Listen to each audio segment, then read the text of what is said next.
Pourquoi du Gudus? Parce qu'en fait j'ai commencé jeune à faire du collage sauvage et j'avais besoin en fait d'un pseudonyme pour pas qu'on confonde mon travail professionnel avec mon travail militant. Et en fait à la suite de ça, c'est mon travail militant qui a pris le relais sur le travail professionnel et voilà, je suis connu en tant que du Gudus, donc j'ai continué à signer du Gudus.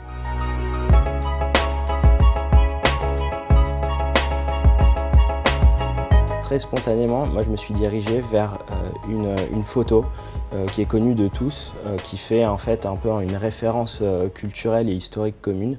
C'est celle d'une photo de Joe Rosenthal, de Marines américains qui sont en train de planter un drapeau américain sur l'île de Iwo Jima en 1945, pendant la guerre au Japon. Cette image représente l'impérialisme américain tel qu'il était à l'époque, et aujourd'hui encore toujours les différentes formes d'impérialisme qu'on peut trouver dans le monde.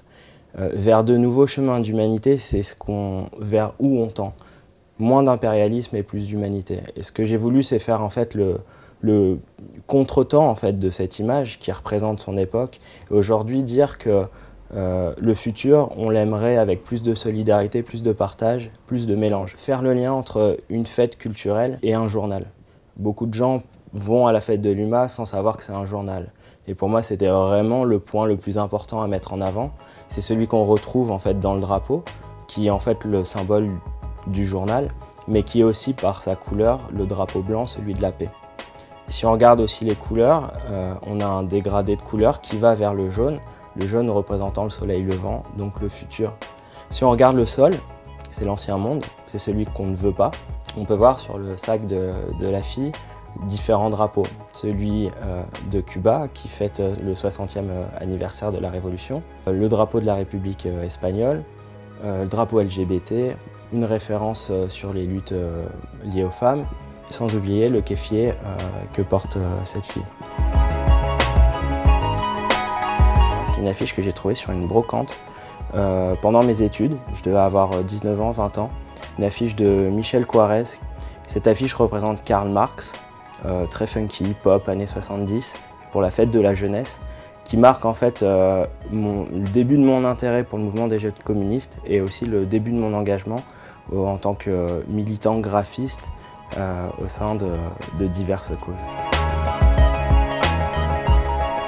En fait, j'arrivais pas à trouver un juste milieu entre ce qu'on m'apprenait à l'école, donc la communication qui était appliquée on va dire pour la publicité, ou en tout cas pour certaines formes d'économie.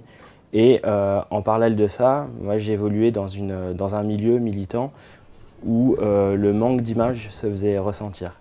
Et du coup, j'ai essayé de lier les deux pour créer en fait des images aux luttes qui m'environnaient.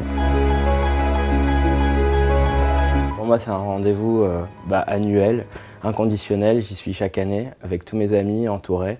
Ça représente un moment magique parce que on fait le plein en fait, de culture, de musique, de débat, de politique, de rencontres. Et en fait, je ressors archi motivé pour débuter une nouvelle année. Donc c'est immanquable pour moi.